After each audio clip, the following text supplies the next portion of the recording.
Well, Camelot sent a group of knights with Sir Galahad at the head, and he's not interested in half measures. He'd probably burn down half the garrison, or hang them. He's done both. By the way, did you know that people who are hanged rarely die from strangulation? Usually the sudden jolt causes the backbone to snap, which separates the head from the body. A while ago I saw someone hanged in the village, and it's true. One snap, and it's done. Oh my god, I'm learning things. I'm learning things in this game. I kinda like it. The fact about hanging was quite interesting. Do you have any other tidbits like that? Oh, sure, plenty. Did you know that apparently if you cut off someone's head, they don't die straight away, but remain conscious for a few moments? That is actually true. And there's something called the death wave. If you go on Google and go do a little bit of research, the death wave, they did this research with some mice, is what happens when they would decapitate mice, and they would realize that I think 10 seconds, something like that, there is a brain wave. So there's some activation in the brain at a specific time, every single time, 10 seconds after it's decapitated. It's like the last activity of the brain. And now there are some other research which suggests that the brain can remain active up until 10 minutes after death. So some tidbits about decapitations in the medieval ages. I mean, I guess anywhere. Anything If else? someone dies in a damp, closed-off space, sometimes, but very rarely, their body creates a thin layer of wax on the surface of the skin. How does she know all of these things? I heard that a body decomposes in water 4 times faster than on land. Oh my god, this guy. What the I need to think. If I remember anything, I'll let you know. Jesus Christ, man, this is grim.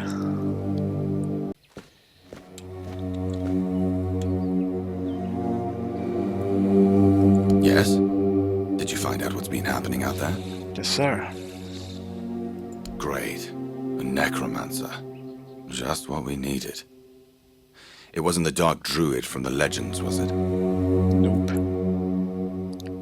I don't know. I didn't feel like talking to him. No, I did talk to him. He was following his lower dog's footsteps. Good thing you got rid of him then. We already have the Dol Riada almost in our doorstep. We don't need an army of the undead on top of that. You did well. Maybe it's not so bad having you here. Maybe a knight. Make me a knight, please.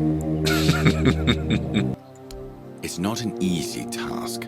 So yes, if you make it back, that will be more than enough to prove your resolve. Interesting.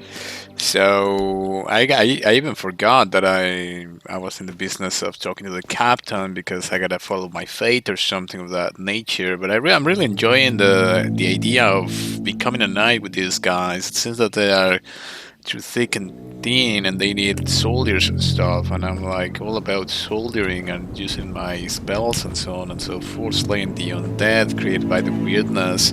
Man, I love when it rains and it's sunny. So yeah, it's pretty cool.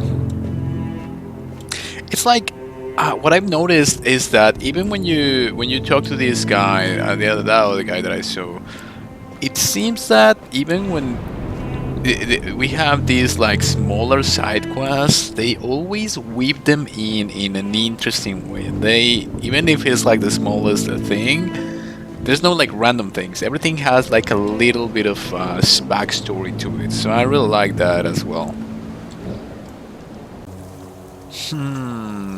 Interesting. You're afraid of this place? It's the cycle of life.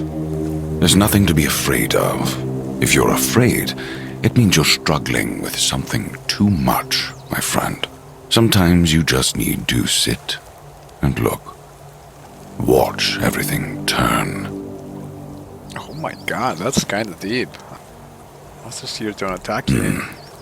Monsters. I think you misunderstand. I don't see any monsters here. Only lost villagers.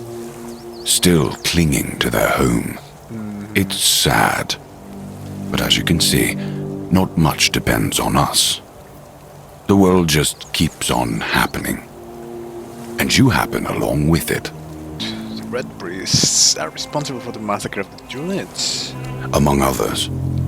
This wouldn't have happened if not for Camelot's desperation. Many tragic decisions were made.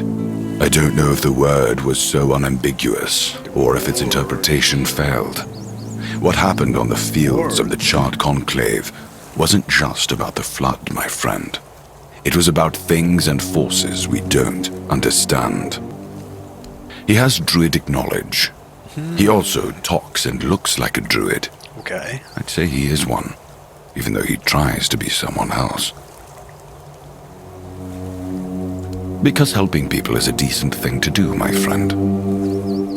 Okay. Tell him I said hello. Okay, so this is quite interesting. So the whole thing is that the druids caused everything. So the druids are like the mages guild, who in the Elder Scrolls lore, just everything you can blame them on the mages. So here's the druids, same thing. It's druids frowned upon by King Arthur, by Camelot, by the Christian era of that, where that literature comes from. Just frowning upon everything that is pagan, everything that is folklore, everything that is folkish.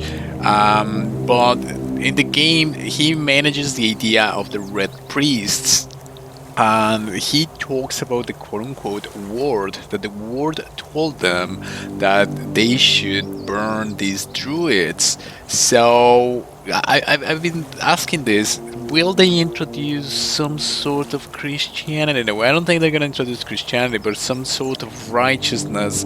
And me as a paladin, I would be interested in this, because I think it would be very interesting how they twist it around to either justify it or not. This seems to be this whole fantastic world where all of these natural powers are coming and going, and just like he says, he's waiting for something amazing to happen here. He just knows that all these higher powers are working something up. Man, this game is blowing my mind a little bit. It's pretty cool.